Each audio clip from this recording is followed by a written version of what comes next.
Diana Dors, the glamorous blonde icon of Britain, charmed the world with her near-perfect beauty.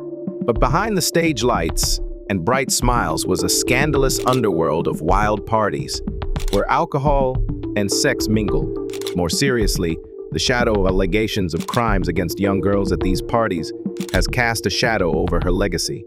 Many believe that Diana skillfully used her natural beauty as a shield, a glamorous mask to hide her darkest and scariest secrets from the public eye. Diana Dors's parties. Holding regular parties from the 1950s, especially during her tumultuous marriage to her first husband, Dennis Hamilton, Diana Dors's parties quickly became legendary in the entertainment world and British high society. The guests were a golden list: top movie stars, influential directors and producers, politicians, wealthy businessmen, and, of course, beautiful, ambitious young women, starlets looking for a chance to change their lives. The atmosphere at these parties was described as extremely wild. Strong alcohol and stimulants were provided in abundance, erasing all barriers and shyness. But the most special and shocking feature was their public and collective sexual nature. The term sexual orgy party. Guests were free to explore the entire house, and sexual activities took place not only in the bedroom but anywhere, with many different partners. It was even said that pornographic films from softcore to hardcore were shown in the background, further enhancing the stimulating atmosphere and normalizing the extreme debauchery. Hidden cameras, the watching eye, and dark purposes.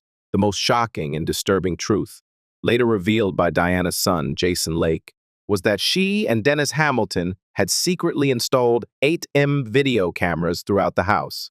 These cameras were not just for recording the fun atmosphere, but were mainly aimed at recording the sexual activities of guests, especially famous and powerful people. The purpose behind this action remains a subject of debate, but popular theories include secretly observing and preserving the most private, intimate moments of others brought a twisted sense of power and satisfaction to the host couple. Blackmail. This is the scariest theory. Sensitive footage of high-profile figures could become a powerful weapon for blackmail. In exchange for Diana's roles, lucrative contracts, silence, or other incentives. It turned the party into an elaborate trap. Perhaps Diana simply enjoyed revisiting these performances as some sort of strange trophy or souvenir. Whatever the true purpose, the secret filming was a blatant invasion of privacy and trust, exposing a dark, calculating, and ruthless side to Diana Dors's glamorous, friendly exterior. These parties were more than just a place to have fun. They were part of a system of power and opportunity, or trap, in the entertainment industry. Young, beautiful starlets were often invited to attend for free.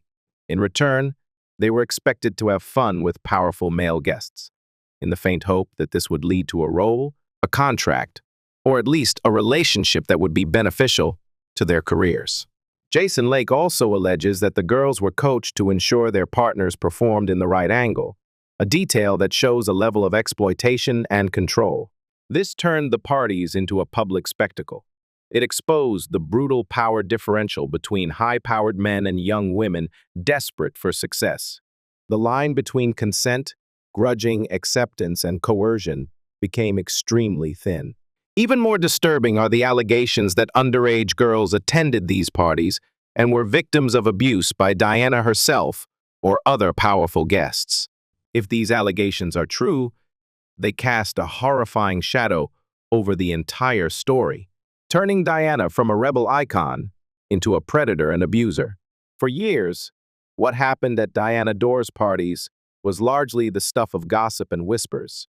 The mainstream media, perhaps wary of touching on the powerful figures involved, often shied away from digging deep. Yet Diana herself, in an effort to make money and perhaps regain control of the narrative after her separation from Hamilton, exposed many shocking details in interviews and autobiographies. Behind that boldness, however, lay a complex web of power relationships, sexual exploitation, documented secrets, and underlying fears. The wild parties of Diana Dors were not simply expression of personal indulgence. They were a microcosm of the dark side of fame, power, and sex in the 20th century entertainment industry. Diana Dors was also an unmissable presence. With her flowing platinum blonde hair, hourglass figure, and ice-melting smile, she was the embodiment of the 1950s bombshell. Dubbed the British Marilyn Monroe, her beauty was more than just attractive. It was powerful, almost hypnotic, drawing the eye and dominating every frame she appeared in. It was this stunning appearance that became her greatest asset, propelling her from the suburbs to the pinnacle of fame. Diana Dors's beauty became a powerful tool of misdirection. The public and the media were often fascinated by her flawless exterior, making it difficult or willing to ignore the more thorny stories about her private life. How could such an angelic face preside over such debauchery, chaos, and dark secrets? She and her first husband, Dennis Hamilton, deliberately built and exploited this image to the fullest. Beauty was not only a gift from heaven, but also a strategy, a carefully polished armor. It helped her navigate the harsh world of entertainment, attracting the necessary attention, but also creating a safe distance, a buffer between the complex persona inside and the public image that was allowed to be seen. Diana Dors, the glory, the storm, and the life behind the icon Diana's career began to blossom after World War II. With her natural beauty and burning ambition, she quickly caught the eye of filmmakers after studying at the London Academy of Music and Dramatic Art Lambda. Under the watchful and ambitious management of her first husband, Dennis Hamilton, Diana was molded into an irresistible sex symbol.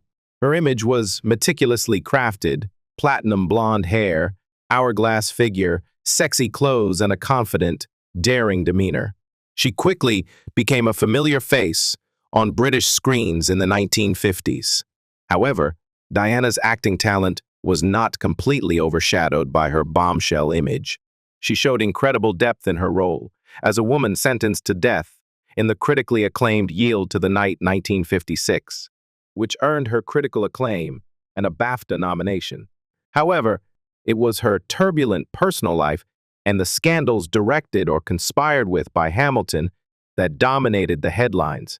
From controversial semi-nude 3D photos to notorious orgies at her private home, where the upper class gathered, group sex took place and guests were allegedly secretly filmed.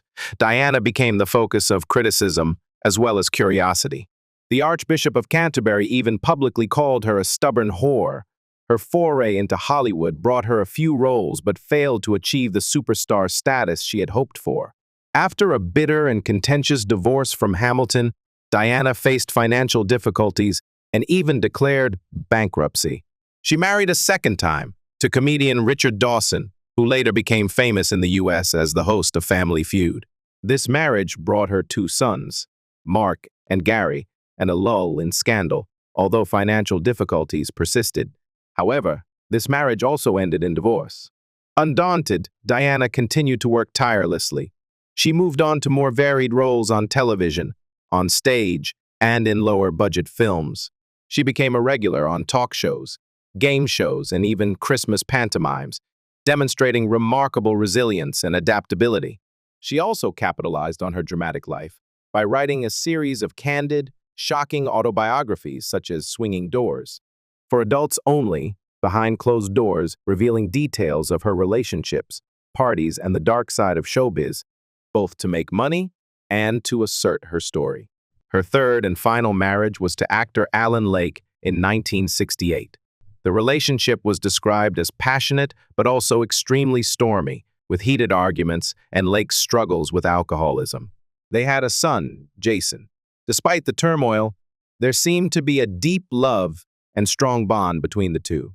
Diana Dors's life ended at the age of 52 after a courageous battle with cancer, leaving behind a complex and lasting legacy. From norm-defying blonde bombshell to mother, TV star, and daring autobiographer, she lived many lives in one. Haunted by wild parties and scandal, but also admired for her resilience and candor, her death was followed by the tragic suicide of her husband, Alan Lake. What do you think of Diana's death, Anna Dors? Leave your comments below. We hope you found this video helpful. Don't forget to like, share, and subscribe if you enjoyed it. Thanks for watching, and see you in the next videos. Bye.